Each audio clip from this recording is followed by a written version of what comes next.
Muito boa noite a todos e a todas, sejam muito bem-vindos e muito bem-vindas a mais uma palestra de quarta-feira na Casa da Cultura Espírita de Olinda Amorim, aqui pela página do Facebook, Momento de Casa Espírita Expandida. Momento, em vez de vocês virem até a Casa Espírita, nós vamos até vocês por meio das ondas via internet, especialmente pelo Facebook, aqui por meio da nossa querida Casa da Cultura Espírita de Olinda Amorim. Por enquanto, eu estou vendo apenas uma mensagem. Opa, chegou mais uma. Bem-vindos, Luciane Ronaldo, bem-vindo, Fernando Costa. Vamos ver quem mais aparece, isso é muito bom. Temos pouquinhas pessoas, resolvemos fazer esse agendamento. Bem-vinda, Natália Chalub. Bem-vindos, sejam muito bem-vindos e muito bem-vindas. Inclusive, foi bom você ter visto você, para a gente poder falar sobre uma coisa muito importante, que é a vibração por nossos pacientes. Afinal, eles merecem também. Vamos lá também. Como é que estamos vocês?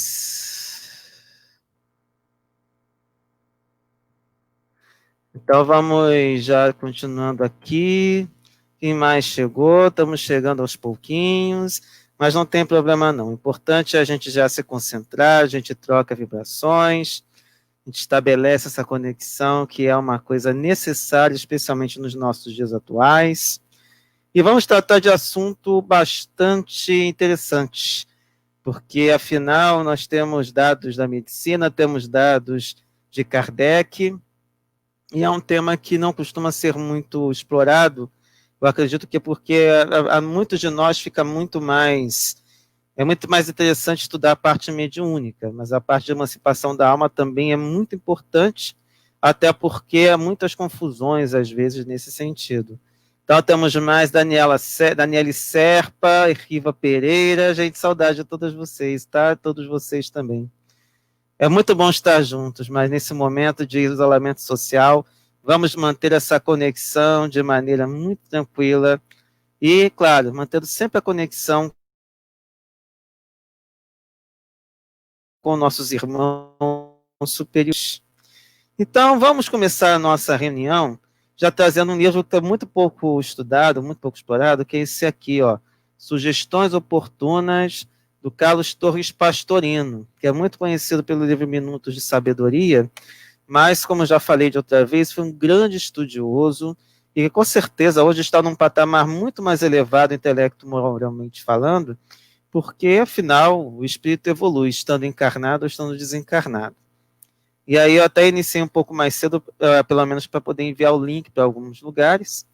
E aí quem puder curtir e compartilhar é sempre importante para divulgar o trabalho da nossa casa.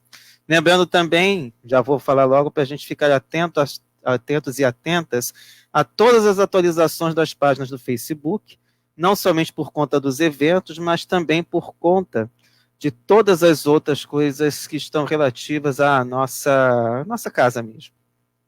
Então vamos começar lendo uma página escrita quando? Provavelmente não vai dar para ver, porque afinal esse bendito a gente tem que iluminar, e nem sempre iluminação numa folha branca fica tão boa assim para todo mundo ver. Mas vamos lá. Quando a dor nos visitar, agradeçamos a Deus o privilégio de poder conviver algum tempo com a maior mestra da humanidade. Quando tudo sorrir em torno de nós, levantemos nossas almas em agradecimento ao Pai e olhamos vigilantes com mais afinco, para que a alegria não nos faça esquecê-lo. Quando a indiferença de alguém nos ferir, agradeçamos ao Mestre a oportunidade de poder, num isolamento temporário, meditar sobre nós mesmos. Quando a palavra ferina nos apunhalar o coração, mormente se partir da pessoa querida, agradeçamos a Deus, pois muitas vezes a sangria é o remédio mais adequado a certas enfermidades que nos atacam. Quando repentinamente a luz se apaga em redor de nossos passos, corremos a apanhar a vela benfazeja, embora fraquinha. Quantas vezes é exatamente a pequenina e bruxuleante chama da vela que nos faz evitar um precipício. Não despreze sua pequenina luz só porque não conseguiu ser um luminar na constelação dos sóis. Então vamos agora elevar nossos pensamentos, vamos pensar em nosso amado Mestre Jesus, Divino Mestre, querido amigo, que nos orienta sempre para o amor, para a paz e para a fraternidade. Gratidão, Pai, por mais uma vez estarmos aqui reunidos em Teu nome, a fim de podermos escutar as Tuas palavras, refletir sobre elas, debatê-las e procurar colocá-las em prática no nosso cotidiano. Agradecemos a presença de todos e de todas e vamos dar início a mais uma reunião neste ambiente, em Casa Espírita Expandida, mantendo essa conexão de nossos lares com o ambiente da Casa Espírita. Nosso lar, hospital e escola, onde também exercemos a nossa atividade de educação espiritual. E assim pedimos, Pai, todo apoio, toda orientação, não somente com relação à palestra preparada para a noite de hoje, mas também para todos os irmãos e todas as irmãs, em conexão para assistirmos em sintonia e cooperação, para que possamos realizar o trabalho da noite de hoje da melhor maneira possível. E assim, pedimos autorização para iniciarmos este trabalho. Que assim seja. Então, pessoal, hoje nós temos um tema que está ligado, como sempre, eu gosto de fazer, porque afinal nem todo mundo tem tem acesso ao Livro dos Espíritos. Começamos com esta linda imagem que eu acho que é bem pertinente, que eu considero inclusive a capa mais emblemática do Livro dos Espíritos. E aí, só lembrando da estrutura dele, temos a introdução, primeiro, item até o 17, Prolegômenos, que é um prefácio preparado pelos próprios espíritos. Primeira parte, das causas primeiras, 4 capítulos, perguntas 1 a 75. Segunda parte, do mundo espírita ao mundo dos espíritos, que são 11 capítulos, da pergunta 76 à pergunta 613. Terceira parte, das leis morais, que são 11 capítulos, da pergunta 614 à pergunta 919. Quarta parte, das esperanças e consolações, que são 2 capítulos, perguntas 920 a 1019. E as conclusões, que são os itens 1º a 9º. E aí hoje nós vamos descortinar um pouquinho mais da segunda parte, do mundo espírita ao mundo dos espíritos, que é enorme. Primeiro capítulo dos espíritos, segundo, da encarnação dos espíritos, terceiro, da volta dos espíritos, extinta a vida corpórea à vida espiritual, quarta, da pluralidade das existências, quinto, considerações sobre a pluralidade das existências, sexto, da vida espírita, sétimo, da volta do espírito à vida corporal, oitavo, da emancipação da alma, nono, da intervenção corporal dos espíritos no mundo corporal, 10º, das ocupações e missões dos espíritos, e 11, dos 3 reinos. E hoje nós vamos trabalhar o capítulo 8º, da emancipação da alma. Neste capítulo nós temos o sono e os sonhos, visitas espíritas entre pessoas vivas, transmissão oculta do pensamento, tudo visto até agora, letargia, catalepsia, mortes aparentes, sonambulismo, êxtase, segunda vista, e resumo teórico do sonambulismo, do êxtase e da segunda vista. Hoje nós vamos ver letargia, catalepsia e mortes aparentes e também sonambulismo. Olha como temos coisas legais para hoje. E temos tudo a ver com essa imagem, que é a emancipação da alma, e que algumas outras filosofias tratam com o nome de desdobramento. Então vamos começar entendendo o que a medicina terrena, o que a ciência já nos diz hoje sobre esses tipos de emancipação da alma.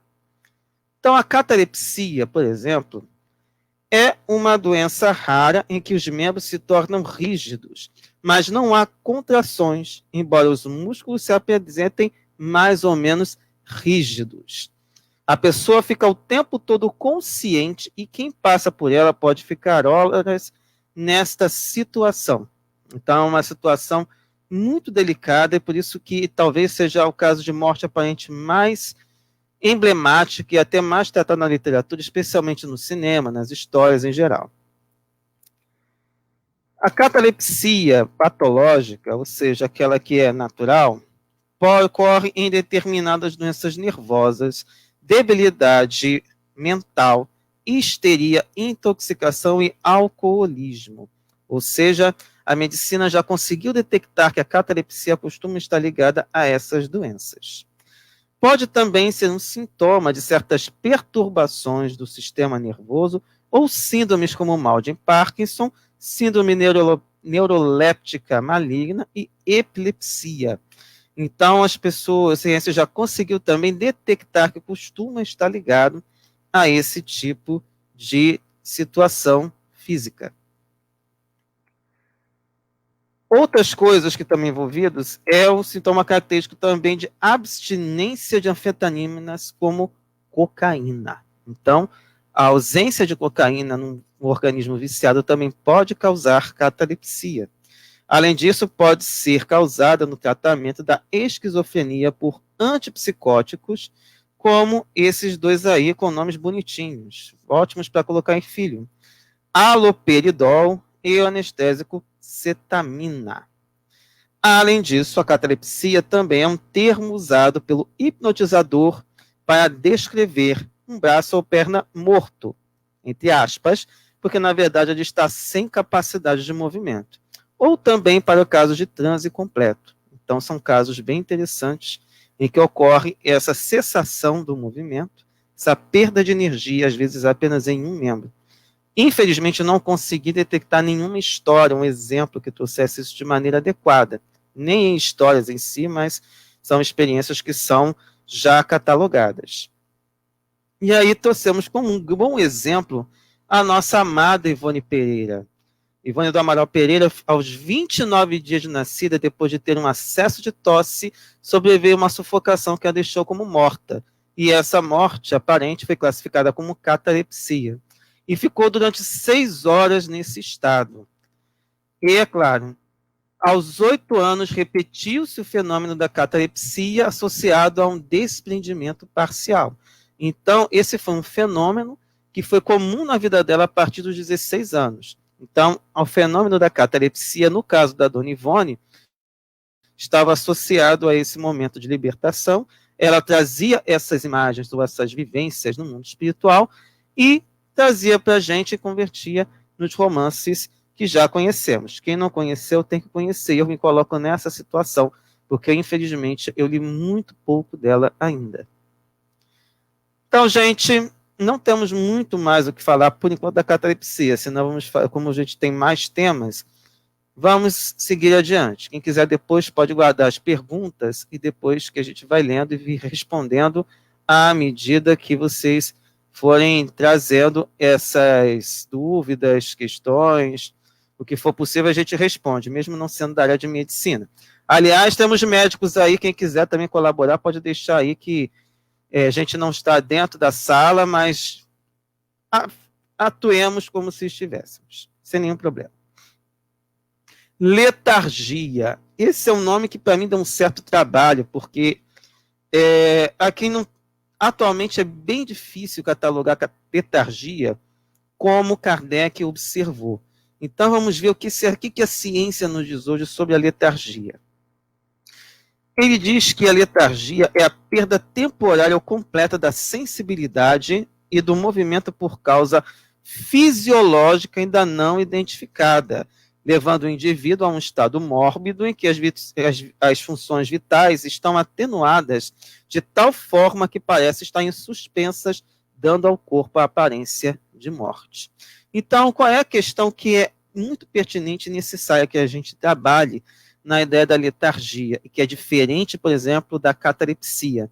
Na catalepsia, os membros ficam rígidos. Na letargia já não acontece isso, os membros não ficam rígidos, e também temos uma questão muito delicada, que é uma causa desconhecida da medicina terrena. Daqui a pouco, quando entrarmos em Kardec, nós vamos trabalhar um pouco melhor daquilo que os espíritos disseram a ele. O paciente jaz imóvel, sendo que os membros ficam pendentes sem rigidez alguma, ou seja, é possível mexer os membros deles. Além disso, a respiração e o pulso são praticamente imperceptíveis. As pupilas ficam dilatadas sem reação à luz, porque a pessoa está basicamente dormindo. Quando você dorme, não há, a princípio, alteração, porque afinal você não está consciente. Há casos em que o paciente, apesar da inércia absoluta, tudo percebe, tudo compreende. Então, aquele negócio, está dormindo, não está, já sabe que não dá para fazer fofoca na frente dele ali, né? Nem falar mal dele, que você sabe que depois vai escutar. Mas se encontra totalmente impossibilitado de reagir de qualquer forma. Daqui a pouco a gente vai falar o que a doutrina espírita nos diz sobre esse tema. E na literatura médica, nós temos um caso que está muito adequado como exemplo de letargia, que é a síndrome de Klein-Levin. É também conhecida como síndrome da bela adormecida, apesar de a doença não ser nada bela. Mas é um raro distúrbio neurológico realizado por períodos recorrentes de quantidade de sono excessivo, também chamado de hipersonia e também de comer. Gente, é uma loucura isso a princípio, porém é natural, existe, e nós vamos ver um caso que foi assunto na mídia há pelo menos uns 10 anos. No início de um episódio, o paciente se torna sonolento e dorme durante a maior parte do dia, acordando só para comer e ir ao banheiro. Parece uma maravilha, mas a gente vai ver que isso não é exatamente como nós pensamos. Quando acordado, o comportamento é alterado. Eles também sofrem confusão, desorientação, ausência total de energia, que aí é que é chamada de letargia, falta de emoções, que seria uma apatia. Os indivíduos não são capazes de frequentar a escola, o trabalho ou até mesmo de cuidar de si mesmos. Parece bonitinho, mas não é, gente. Ficar na dependência dos outros é realmente, pelo menos na minha concepção, muito ruim. Mas, de qualquer forma, há pessoas que infelizmente passam por essa situação e é uma doença já documentada, apesar de rara. A maioria está de cama, cansada e pouco comunicativa mesmo quando acordado. Então esse é um outro ponto também que faz parte desse quadro, dessa síndrome. A maioria dos pacientes relata que tudo parece fora de foco, ou seja, não dá para entender nem onde a pessoa está, como se já estivesse num período de perturbação, que já estudamos aqui, quem quiser depois dar uma olhadinha lá no Livro dos Espíritos. E que são hipersensíveis ao ruído e à luz, então tudo incomoda. Se está fora de foco, imagine uma luz aqui, uma luz aqui, ou de repente um barulho a mais, realmente pode causar um incômodo. Em alguns casos, os desejos de comida, que eles chamam na linguagem médica de hiperfagia compulsiva. E temos também alguns detalhes. No sexo masculino, há casos de hipersexualidade desinibida, ou seja, as pessoas ficam com uma libido, um desejo sexual à flor da pele muito grande. E no caso do sexo feminino, tem alguns casos também que entram em depressão. Então, às vezes, temos um caso de excessiva atividade por um lado e, por outro lado, nas mulheres, uma depressão que é exatamente o contrário. Podem passar, a causa não é conhecida, mas de qualquer forma os indivíduos afetados podem passar por um período de semanas, meses ou até anos sem sentir quaisquer sintomas. E depois eles reaparecem sem aviso prévio. Ou seja, não há como prever um caso de síndrome de Klein-Levin. Outra coisa, entre os episódios foram diagnosticados que eles pareciam estar em perfeita saúde. E logicamente que a causa não é conhecida, e ocorre, no geral, durante 10 dias seguidos, de 3 a 4 anos. E a pessoa pode ser detectada como uma pessoa por volta dos 8 anos de idade. E um exemplo é o caso dessa menina aí. Ela se chama Luísa Bolo. Tinha 16 anos em 2010. E uma das poucas coisas que houve registro do que ela falou foi isso. Eu tinha alucinações, depois não me lembrava de nada. De repente, tudo ficava escuro e eu dormia por 10 dias. Acordava e tudo estava bem de novo.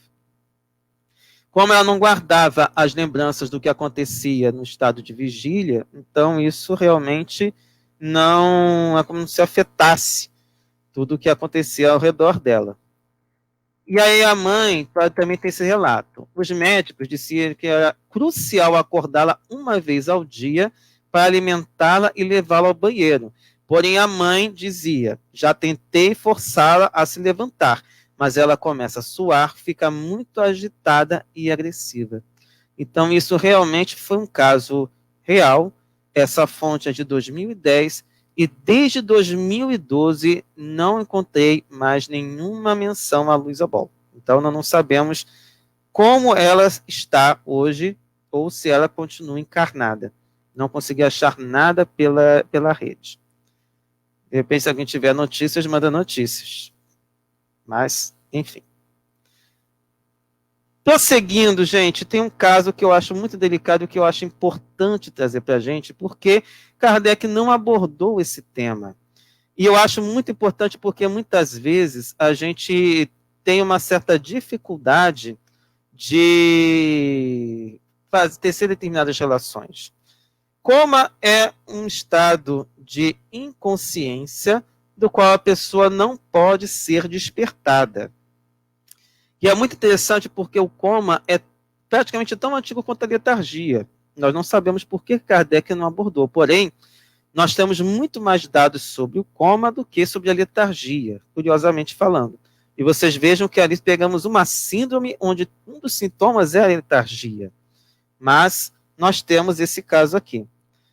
A manutenção da consciência depende de dois componentes neurológicos importantes. O córtex, que é a matéria cinzenta cerebral da camada mais externa do cérebro, e o sistema de ativação reticular ascendente, também chamado de SARA. Essa não é a origem do nome SARA, mas em compensação é utilizado aí. Então, só para vocês lembrarem um pouquinho das aulas de biologia, temos aí o córtex cerebral, os mestres devem estar delirando aí agora, né, vendo. E apesar de a matéria ser cinza, vocês vejam que estão meio colorido aí, mas é por conta das aulas que estão nesse site aí. E aí, esse sistema é o SARA, que é ligado também ao córtex e que permite essa comunicação ascendente de dados. Outra coisa, o como é causado, aí vocês percebam a diferença. O como é causado pela perturbação grave do funcionamento cerebral devido a traumas crânioencefálicos. Então, envolve não somente o crânio, mas também algo que está mais interno, como acidente, também acidentes vasculares cerebrais, tumores, distúrbios metabólicos, envenenamentos ou asfixia. Então, aqui nós temos já alguns dados que são diferentes da letargia para tentar identificar fisicamente a causa do coma. E aí eu achei importante trazer esse quadro para a gente diferenciar. O paciente sonolento, por exemplo, responde a estímulos verbais ou toque leve. Isso foi um dos dados que eu peguei desse site chamado PetDocs, da Universidade Federal do Ceará. Se não me engano, é programa voltado para estudantes de medicina. O paciente letárgico ou obnubilado, para quem gosta de palavras difíceis, obnubilado, responde a estímulos mais vigorosos. Então, o paciente letárgico tem uma diferença, por exemplo, em relação ao coma, porque o paciente letárgico, ainda que esteja numa condição, ele responde ainda com uma coisa um pouco mais firme. Já em coma, estado de ausência de responsividade total ou quase total. Olhos fechados, não obedecendo a comandos, não apresentando abertura ocular mesmo à dor, e também sem movimentos espontâneos.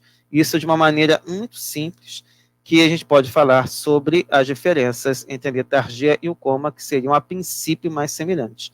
Então a gente já viu que não são bem assim tão semelhantes. Então, continuando agora, vamos falar sobre o sonambulismo. O sonambulismo tem os nomes bonitinhos. E aí tem uma grande diferença, e também em termos de quantidade de informações que os espíritos trouxeram, mas também quando a gente trata do que a medicina terrena tem a nos dizer sobre o sonambulismo.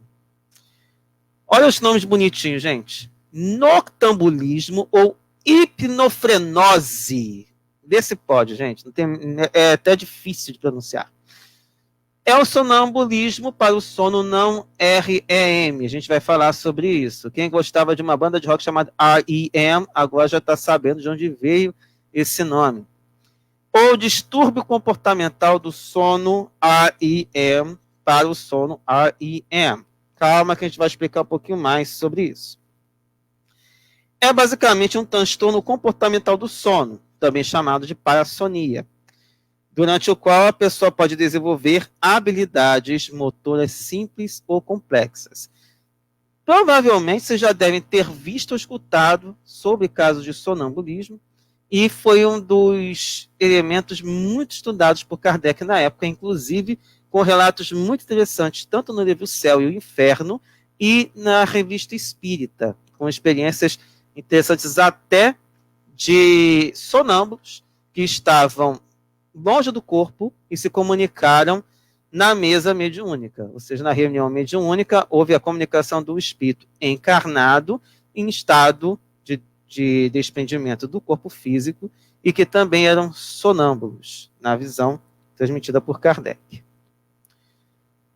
O sonâmbulo sai da cama e pode andar, urinar, comer, realizar tarefas comuns e mesmo sair de casa, enquanto permanece inconsciente. Ou pelo menos inconsciente fisicamente, mas de qualquer forma a gente sabe, a gente vai falar um pouquinho sobre o espírito operando o corpo físico. Um dos detalhes que é colocado, que é difícil de acordar um sonâmbulo, mas contrariamente à crença popular, não é perigoso fazê-lo, sendo inclusive perigoso não acordá-lo. Sabe por quê? Ele pode ser feito com cautela, esse despertar, porque alguns sonâmbulos podem ficar confusos e até mesmo violentos.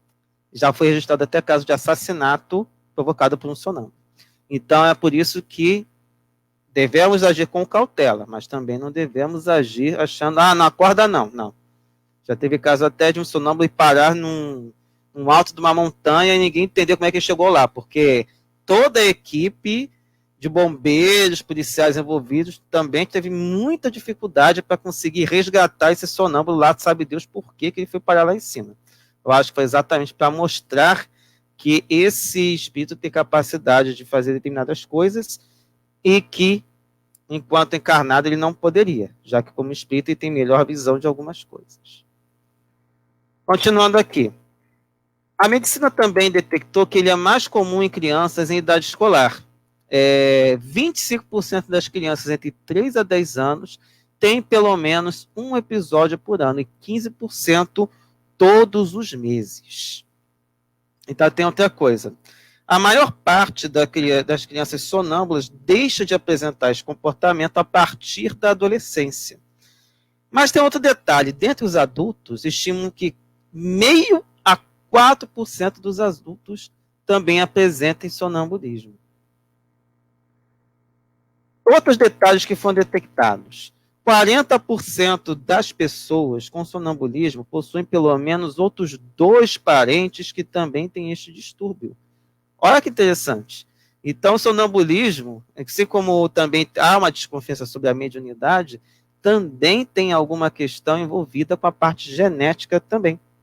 Estima-se que a prevalência nos países varia entre 1 a 15% da população, sendo mais comum nos países com população predominantemente jovem e alto consumo de uso de sedativos como o álcool. Então, o que parece ser bonitinho não é tão bonitinho assim. Pode esconder determinadas coisas que não são exatamente saudáveis, mas que é importante que a gente saiba para também entender que determinadas coisas podem ajudar a causar o sonambulismo. A causa é desconhecida e não há tratamento eficaz por parte da medicina terrena. Acredita-se que o sonambulismo seja a conversão no estado de vigília ou no estado de estar acordado dos movimentos que o indivíduo efetua durante o sonho. Mas, na realidade, o sonambulismo ocorre antes do chamado movimentos oculares rápidos, que é esse REM ou REM. Não sei como os médicos pronunciam hoje, mas infelizmente eu guardei o nome dessa banda. O sono tem 5 estágios, e durante os quais as ondas cerebrais diminuem de intensidade até atingir um profundo estágio de relaxamento. Então, só para a gente lembrar, esses 5 estágios são aí, ó, estágio 1, transição da vigília para o estado de sono, que é aquele momento que está quase dormindo. O estágio 2 é o início do sono mais pesado. E aí você vai passando e vai dormindo. Não dorme agora não, tá, gente? Não dorme agora não, que afinal temos muita coisa para falar ainda. Estágio 3, início do sono profundo e da recuperação fisiológica, que é quando toda a parte corporal começa a entrar num patamar mais tranquilo, ou seja, todas as atividades começam a ficar mais lentas. Estágio 4, sono profundo com a diminuição da frequência cardíaca e pressão arterial. Então, é o penúltimo estágio, chegamos finalmente ao REM, que seria, a gente já viu ali, né, a abreviação de movimentos rápidos do olho. Sono restaurador, no qual o corpo fica imóvel e apenas os olhos se mexem e os sonhos acontecem. Então, a gente precisa passar, de acordo com a medicina terrena, por esses 5 estágios para chegar e ter um sono realmente restaurador, coisa que o cochilo muitas vezes não resolve. Bom, temos mais alguns detalhes. Fatores que aumentam a probabilidade do sonambulismo. Uso de sedativos, consumo de álcool, estresse excessivo, ansiedade e febre. Outra coisa que a medicina também diz que é muito mais frequente em pessoas que possuem transtornos como problemas respiratórios, refluxo gastroesofágico e transtorno do estresse pós-traumático. Então, isso é tudo que a medicina terrena já nos trouxe exatamente para entender esses fenômenos. Agora, vamos pegar o que a doutrina espírita nos diz e procurar tecer essas relações que os espíritos trouxeram a Kardec. A primeira parte do estudo está muito relacionada a esse trecho, que na verdade são 4 questões no máximo. Letargia, catalepsia e mortes aparentes, que envolvem, na verdade, minto, eram apenas 3 questões. 422 a 424. O que os espíritos disseram a Kardec? Em geral, letárgicos e catalépticos veem e ouvem o que se passa ao derredor, sem que possam exprimir o que estão vendo e ouvindo. Se vocês pegarem o início da palestra, vocês verão exatamente isso. O cataléptico e o letárgico conseguem captar tudo ao redor. Por que isso acontece? Porque o espírito tem consciência de si, mas não pode se comunicar. E, segundo os espíritos, isso acontece porque o corpo não funciona. No entanto, o espírito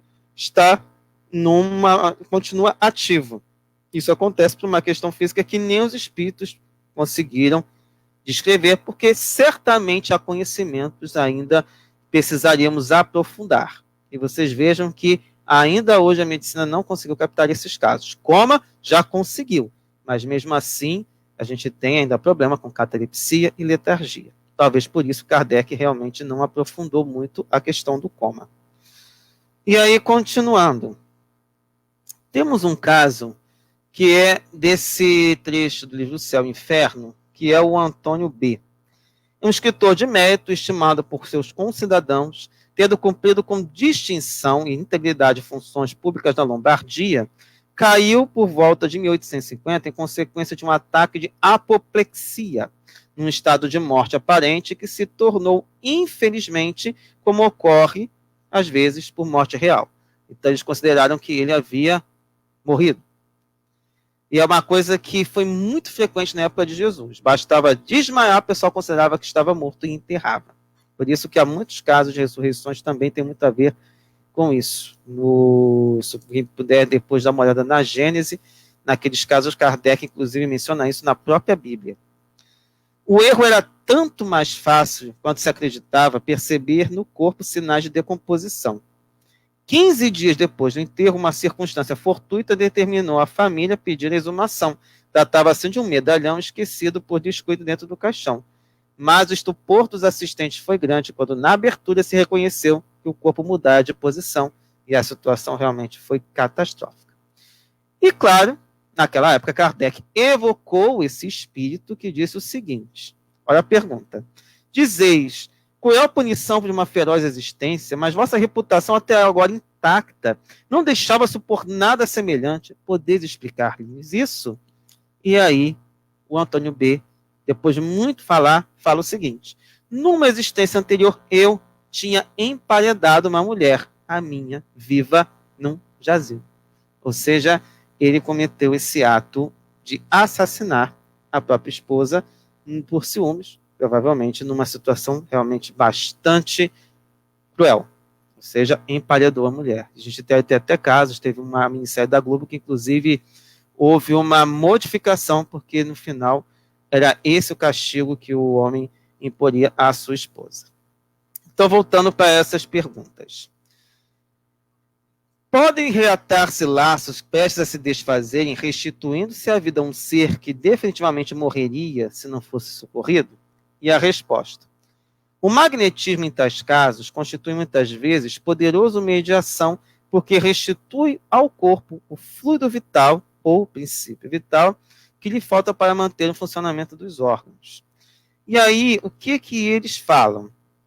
Aliás, o Kardec comenta também o seguinte, a perda temporária da sensibilidade do movimento por uma causa fisiológica, como no caso da letargia, a suspensão das forças vitais geral, dá ao corpo todas as aparências de morte, na catalepsia fica localizada, podendo atingir uma parte mais ou menos extensa do corpo. Agora, o que ele coloca é o seguinte, que a letargia é sempre natural, a catalepsia pode ser espontânea, mas pode ser provocada ou causada também por uma espécie de hipnotismo. E aí, o que é importante para a gente pegar é o caso da senhora Ana Beneville, que ela foi um espírito em média condição, que está também no céu e inferno, que tem um caso muito interessante, porque ela teve uma espécie de prolongamento da sua existência na Terra. Isso por conta desse magnetismo que foi possível fazer junto ao corpo físico. O que São Luís, grande orientador, explicou a Kardec? Certamente um espírito encarnado pode, em certas condições, prolongar a existência da corpórea para terminar instruções indispensáveis que ele assim crê. Isso pode ser-lhe permitido, como no caso de que se trata aqui, e como se vê em vários exemplos. Este prolongamento da vida não poderia, em todos os casos, ser senão de curta duração, pois não pode ser dado ao homem inverter a ordem das leis da natureza, nem provocar uma volta real à vida. Não tem como fazer isso, quando esta chegou a seu termo. Não é senão um adiamento momentâneo. No entanto, da possibilidade do fato não se deveria concluir que ele possa ser geral, nem crer que dependa de cada um prolongar assim sua existência. Isso são questões que estão longe do nosso campo de ação, digamos assim. Como prova para o espírito, ou no interesse de uma missão a terminar, os órgãos gastos podem receber um suplemento de fluido vital, que lhes permita acrescentar alguns instantes à manifestação material do pensamento, e os casos semelhantes são exceção, e não a regra. Por isso, Jesus, com todo o seu magnetismo, com toda a sua categoria de espírito puro, conseguiu trazer diversos irmãos de volta à consciência. Mas isso só foi possível porque eles não estavam mortos. Eles estavam, ou seja, não havia ainda a separação do espírito com o corpo físico. Isso ainda não tinha acontecido. Outra coisa, é uma consequência do livre-arbítrio da alma humana, que no último instante tem consciência da missão da qual foi encarregada e gostaria de, apesar da morte, de cumprir o que não pôde acabar. Por isso que muitas vezes alguns espíritos, a gente vê aí Chico, Divaldo, Raul Teixeira, que continuam trabalhando, mesmo passando por doenças, ainda continuam recebendo um pouco de fruto para continuar. Pode ser também, às vezes, espécie de punição infligida ao espírito que duvida do futuro, conceder-lhe um prolongamento de vitalidade com o qual ele sofre necessariamente. Então, pode ser que seja qualquer uma dessas situações. Mas a verdade é que a gente não pode esquecer que são decisões que independem da nossa vontade, pura e simplesmente. Temos todo um trabalho que os espíritos estão, e a gente sabe que se não tiver jeito, desencarna, porque não tem mais condição de permanecer com aquele corpo físico. Vamos passar agora para o sonambulismo, que é um caso que temos muitas coisas a falar. Isso é uma coisa em que o Kardec, os espíritos trouxeram muitas informações a Kardec. Vamos lá então, sonambulismo. Sobre a definição, Kardec conseguiu centrar nas questões 425 e 426. E aí fala também sobre um ponto que ele vai puxar lá de uma outra obra, que é sobre o sonambulismo natural e o sonambulismo magnético. O que os espíritos falam a Kardec? O sonambulismo natural é o estado de independência da alma mais completo do que o sonho. O sonho, inclusive, vocês vão estudar depois. As suas faculdades adquirem maior amplitude. A alma tem, então, percepções que não dispõe no sonho. E aí, quando a gente pega, por exemplo, no livro dos médiuns, sobre os médiuns sonambúlicos, o que eles dizem no item 172? O sonâmbulo age sob influência do seu próprio espírito, ou seja, o corpo está aqui e o espírito está agindo sobre o corpo físico próprio, como se fosse um outro espírito atuando sobre o médium. Então, é basicamente isso que acontece com o sonâmbulo.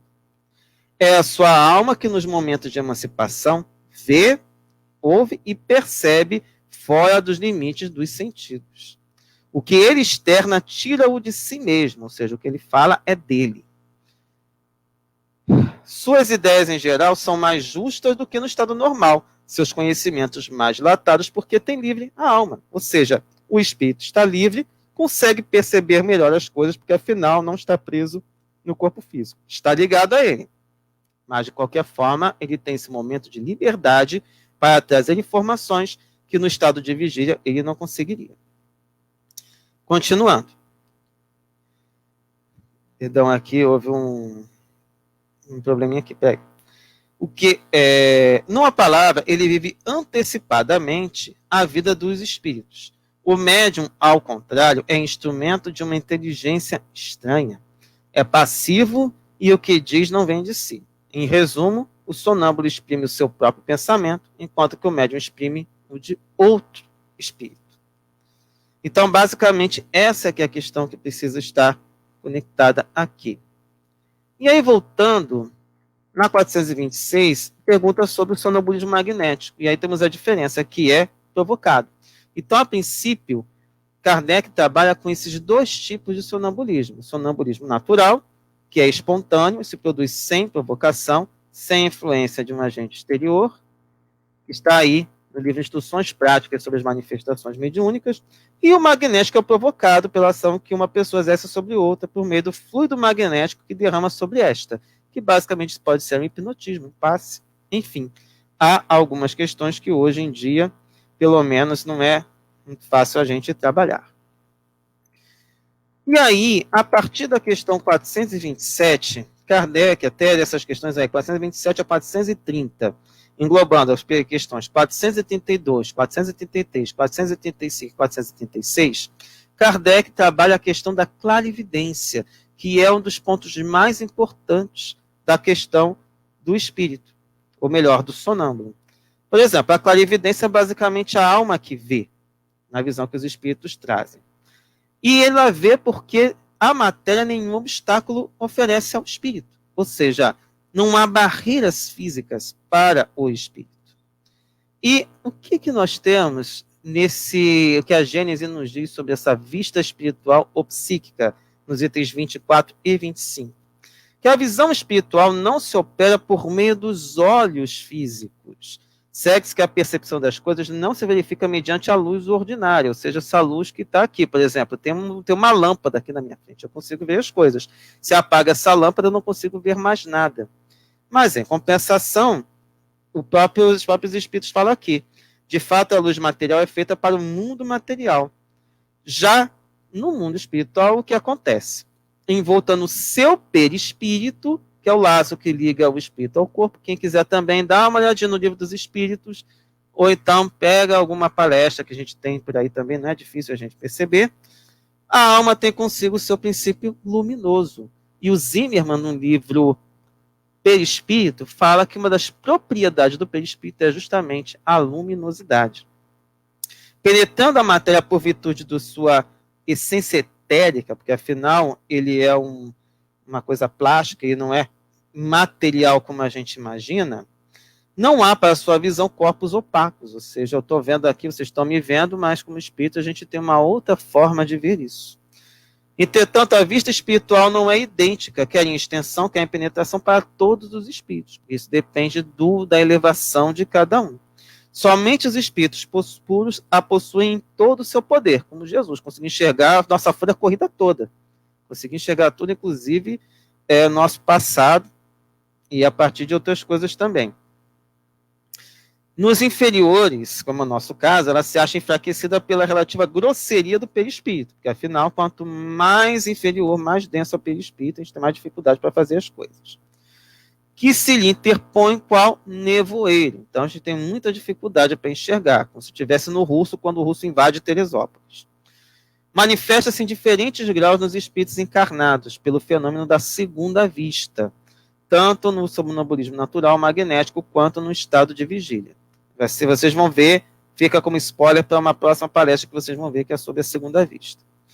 Conforme o grau do poder da faculdade, disse que a lucidez é maior ou menor. Com o auxílio dessa faculdade, que certas pessoas veem o interior do organismo humano e descrevem as causas das enfermidades. Então, existe até um caso que é colocado de um espírito que tinha condições de ver, num estado sonambúlico, de ver qual era a doença. Só que ele não tinha condições de passar o remédio. Quem passava o remédio era um espírito que transmitia as informações para esse médium. Então, voltando para as questões. Aos espíritos inferiores não é dado ver tudo e tudo saberem. Não ignora os que ainda partilham dos vossos erros e prejuízos. Depois, quando unidos à matéria, não gozam de todas as faculdades do espírito. E aí, indo mais um pouquinho, o que a gente encontra aqui? Vou ler um pouquinho, mas vamos voltar. Na Gênese, no item 27, tratando de sonhos, deve estar lá para frente. Não coloquei. Se eu tivesse colocado essa referência. Necessariamente imperfeita, completa e imperfeita é a vista espiritual nos espíritos encarnados, por conseguinte, sujeita a aberrações. É um cuidado que a gente tem que ter. Por perguntar ao sonâmbulo tudo que ele vê, ele vai fazer de acordo com aquilo que ele acredita. Por isso que também é preciso ter um cuidado. Tendo por sede a própria alma, o estado desta há de influir nas percepções que aquela vista faculte. Segundo o grau de desenvolvimento, as circunstâncias e o estado moral do indivíduo, pode ela dar, quer durante o sono, quer no estado de vigília, primeiro, a percepção de certos fatos materiais e reais, como o conhecimento de alguns que ocorrem a grande distância, os detalhes descritivos de uma localidade, as causas das enfermidades e os remédios convenientes. Tudo isso o sonâmbulo pode fazer. Segundo, a percepção de coisas igualmente reais no mundo espiritual, como a presença de espíritos. Terceiro, imagens fantásticas criadas pela imaginação, semelhantes às criações fluídicas do pensamento. Então, também temos que ter esse cuidado. É preciso analisar com calma tudo o que eles disserem. Estas criações se acham sempre em relação com as disposições morais do espírito que as gera, ou seja, ele gera essas imagens. É assim que o pensamento de pessoas fortemente imbuídas de certas crenças religiosas e com elas preocupadas lhe apresenta inferno, fornalhas, torturas, demônios, tais como as pessoas imaginam. Então a gente tem que tomar cuidado também, não somente com essas, mas também muitas comunicações ditas mediúnicas, que muitas vezes podem até ser mediúnicas, mas não ser necessariamente nada além do que criações que vêm dessas imaginações muito férteis. Temos mais coisas aqui sobre a questão da clarividência, por exemplo, que é a questão da visão à distância, que a alma se transporta. O corpo está aqui, mas a alma vai longe e capta tudo que for necessário. E, além disso, fala que essa clarividência depende da organização do espírito, também em relação ao corpo físico, porque Alguns têm mais capacidade de se desprender mais facilmente e outras menos. Então, também depende de uma questão também própria desse conjunto corpo físico, perispírito e espírito.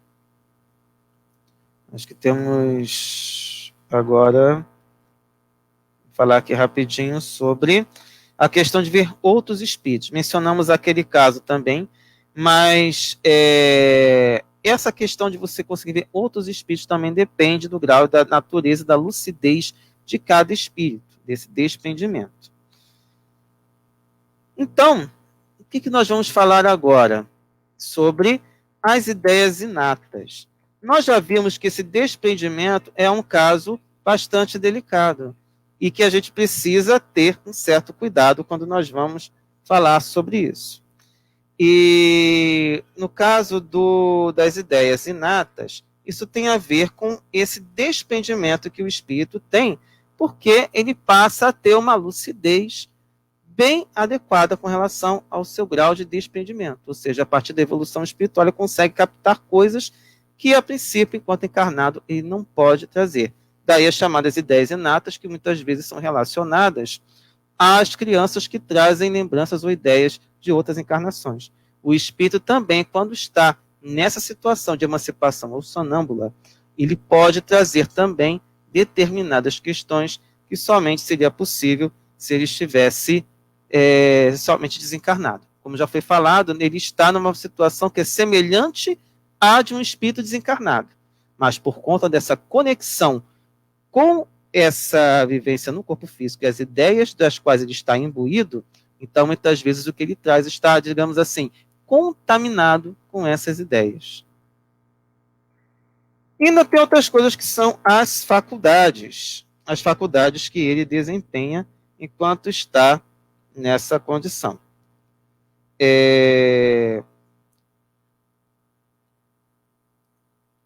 Então, o que acontece? Questão 434, mas vamos lá. Que algumas coisas que ele coloca, essa questão de você poder se transportar por conta de você estar com condições de se desprender mais facilmente do espírito. E tem uma outra coisa que é muito curiosa, que está na questão 437, que é muitas vezes ele dizer da sensação de frio e de calor à distância. Ou seja, nesse lugar onde a alma se transporta inteiramente o corpo. Conserva-se-lhe presa pelo laço que os liga e que então desempenha o papel de condutor de sensações, quando duas pessoas se comunicam de uma cidade para outra por meio da eletricidade. Falava da eletricidade, hoje a gente se comunica até pelo WhatsApp, né? Então hoje a gente tem outras questões, digamos, mais fáceis do que antigamente. Quando duas pessoas se comunicam de uma cidade para outra, este laço constitui o que lhes liga o pensamento. Daí vem como fabulam, como se estivessem ao lado uma da outra. E aí, a gente lembrando do item 257 do Livro dos Espíritos, a gente lembra que o espírito, quando está tentando se comunicar conosco, muitas vezes ele está trazendo questões que são da sua... são lembranças de quando ele estava encarnado. Então, temos também essa questão que deixa de ser um pouco difícil de a gente imaginar, mas que enquanto ele está nesse desdobramento, muitas vezes ele tem acesso a essas ideias e lembranças que estão ainda como se estivesse encarnado. Então, quando a gente estudou esse ensaio teórico, a gente pôde explicar isso de uma maneira um pouco mais profunda. Hoje não vai dar tempo de a gente aprofundar muito essa característica, mas é natural que isso aconteça, porque afinal, se ele desencarnou, ele muitas vezes está nessa ideia, estou sentindo frio, estou sentindo calor, mas a bem da verdade, o que ele está sentindo é uma lembrança, porque ele não tem mais a sensação física. É apenas uma lembrança, uma reminiscência, como Kardec costuma dizer, de quanto ele estava encarnado. E como ele, na verdade, ainda está conectado ao corpo físico, fica mais fácil falar dessa forma, apesar de ele estar à distância. Então, essa é uma outra questão muito delicada, de ele estar muito ligado ainda à matéria, e por isso que ele tem algumas dificuldades. Ele age como um espírito desencarnado, porém, nem tanto. Então, está desencarnado pero no mucho, né, como a gente diria por aí. Então, ele tem ainda uma certa dificuldade. É como se fosse tem uma imagem interessante que é a pipa presa, o balão presa num poste, por exemplo. Ele não está completamente desprendido. Por fim, temos um detalhe muito importante, que é a consequência do uso das faculdades sonambúlicas, que é a última questão, em que o Kardec pergunta se o uso que o espírito faz dessa faculdade influi no seu estado após a morte. E, a bem da verdade, eles dizem que não influi tanto assim. O melhor diz que influi muito, porque afinal não deixa de ser um uso muito, como vou dizer, o espírito ainda tem a sua ideia, tem a sua, são consequências, ainda está encarnado. E todos os atos que ele pratica, ele é responsável pelo que ele faz. Então, por isso que isso influi no que vai acontecer com ele após a morte. Então, basicamente, para a gente caminhar para o final, esse é um resumo.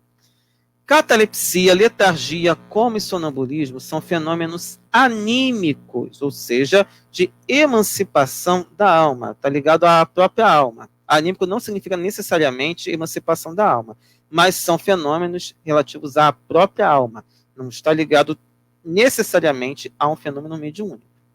A ciência terrena ainda desconsidera a existência da alma, portanto, procura explicações no próprio corpo físico. Enquanto o corpo vive, o espírito se lhe acha ligado, e se rompendo por efeito da morte real e pela desagregação dos órgãos, os laços que prendem um ao outro integral se tornam a separação, e o espírito não volta mais ao seu envoltório.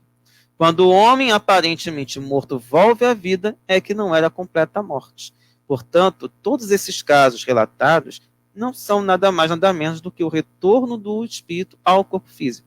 Então, é diferente de todas as outras coisas que costumávamos imaginar. O espírito está na posse plena de si mesmo.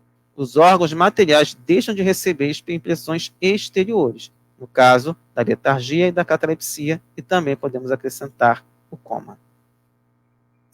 O sonâmbulo age sob influência do seu próprio espírito. É sua alma que, nos momentos de emancipação, vê, ouve e percebe fora dos limites dos sentidos. O que ele externa tira-o de si mesmo. As ideias são, em geral, mais justas do que no estado normal. Seus conhecimentos mais dilatados porque tem livre a alma. A visão espiritual não se efetua pelos olhos do corpo, e a percepção das coisas não ocorre através da luz comum.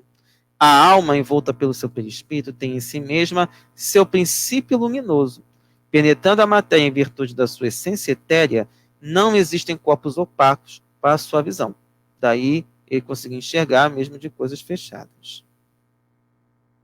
A visão espiritual não se efetua pelos olhos do corpo. Isso aqui já lemos, isso aqui está repetido, perdão.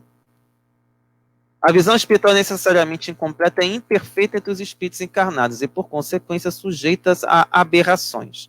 Essas criações estão sempre em relação com as disposições morais do espírito que as cria. Então, isso depende também das ideias que ele carrega consigo mesmo. Quanto à visão à distância, a alma se transporta.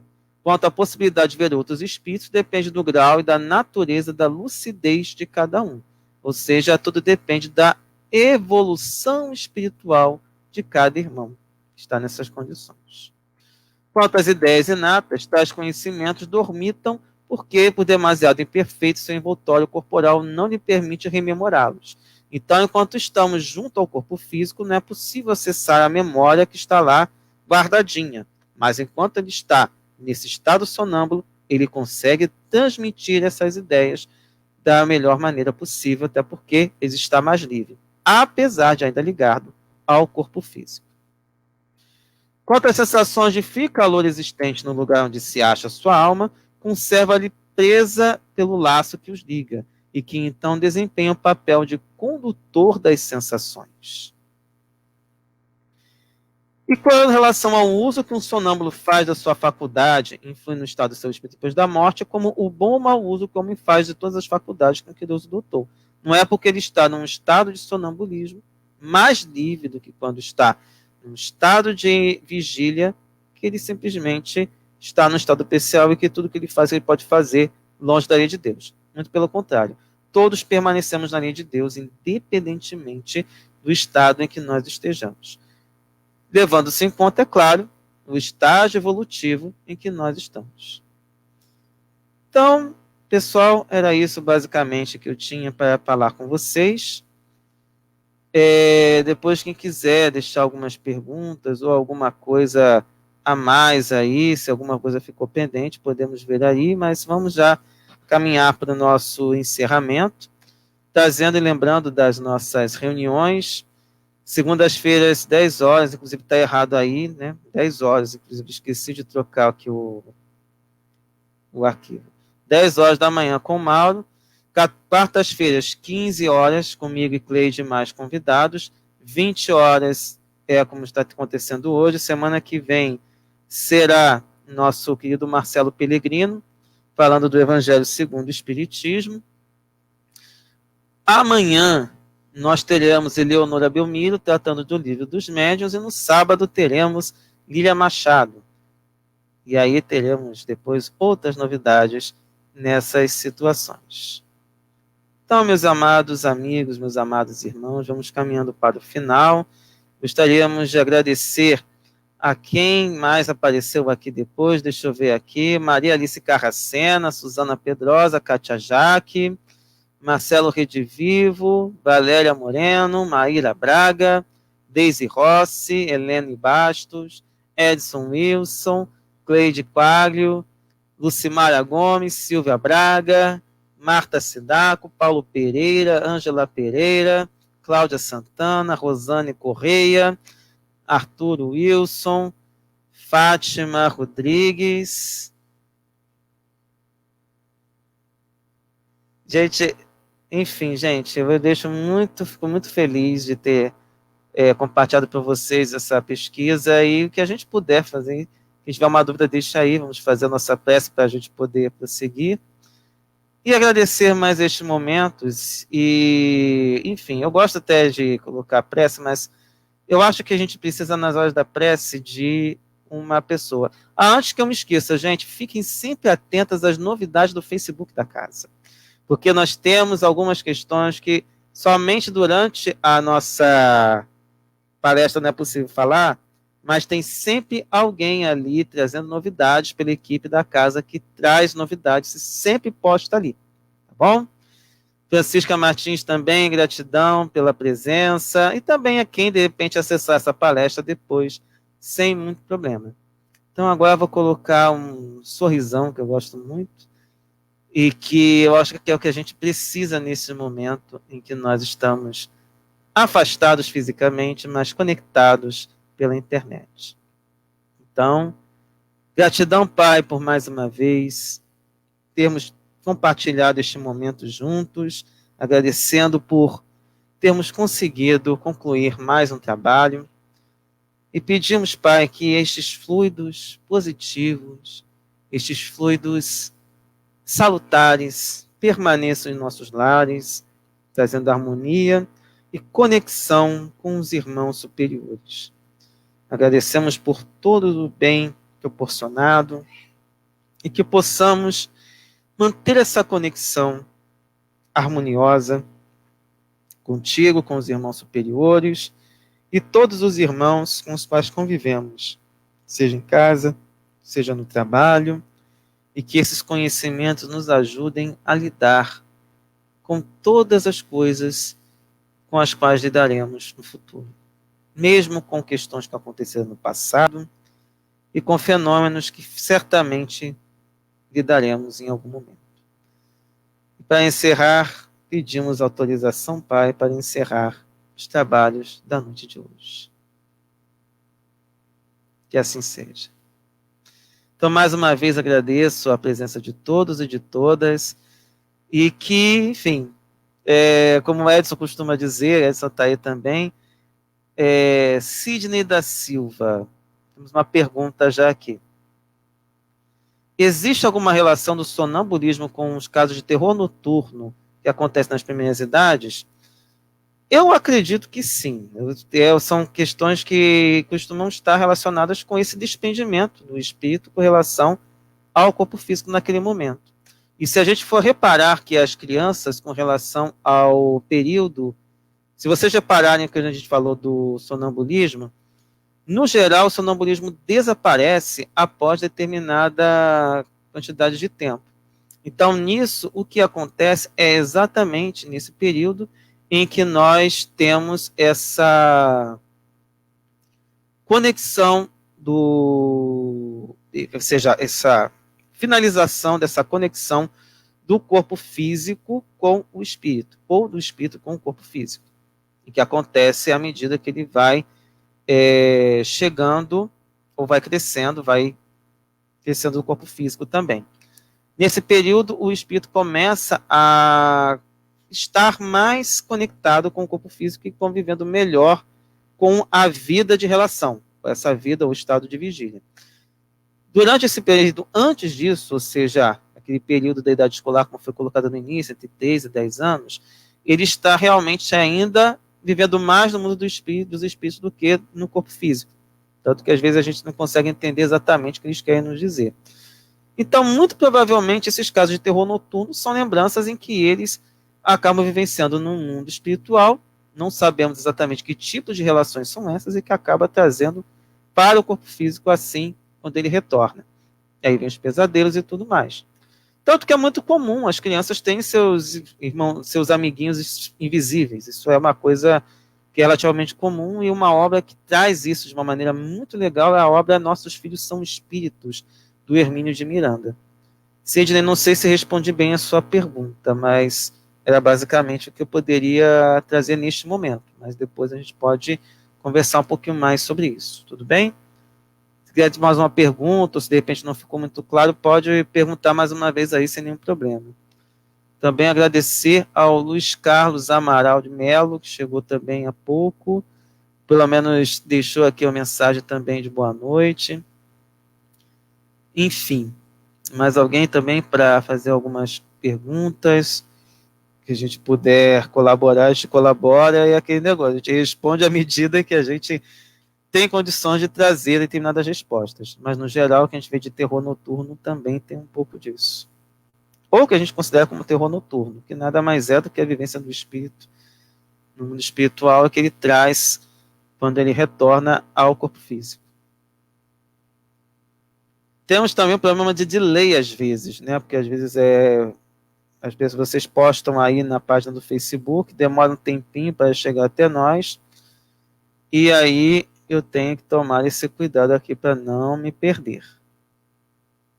E aqui para ajudar, eu não estou conseguindo captar. Deixa eu ver se tem mais alguma coisa aqui. Ah, sim. Gratidão, que foi esclarecido bem, Sidney. Desculpa aí qualquer coisa, como eu sempre diz, mas temos outros temas que vão ser abordados nas outras palestras também. Qualquer dúvida, temos sempre o livro dos médios, mas esse caso realmente não é abordado, não me lembro de ter sido abordado por Kardec ali. Mas a gente usa os conhecimentos que Kardec nos legou e outros estudiosos também trouxeram. Mais alguém, gente? A gente mantendo aí a sintonia, cada um já voltando para os seus lares. Enfim, né? Vamos prosseguindo, deixa eu ver se tem mais alguma coisa aqui. Vou ter que dar uma atualizada na página do Facebook para ver se tem mais alguma pergunta para eu poder verificar se tem mais alguma questão a ser respondida. Esse assunto é um pouco mais complexo, porque isso ainda enfim, tem coisas que ainda a medicina ainda não consegue trazer e que muitas vezes necessitam de outras explicações. Bom, pessoal, qualquer coisa podem deixar, de repente, a pergunta aqui, que a gente sempre está dando uma olhada na própria página do Facebook da própria casa. Fiquem sempre atentos às novidades. E no mais, gente, um beijo enorme para todos vocês e todas vocês. Um abraço apertado virtualmente, mas sempre o carinho, que é a nossa marca, não somente da nossa casa, mas também de todos que nela frequentam. Então, até a próxima. Muita paz a todos e a todas e até breve. E fique também com esse sorrisão, porque afinal, sem ele, não há como prosseguir. Então, deixo com vocês a imagem do nosso amado Mestre Jesus sorrindo, que é com esse sorriso que podemos prosseguir. Muita paz a todos e a todas, e até breve.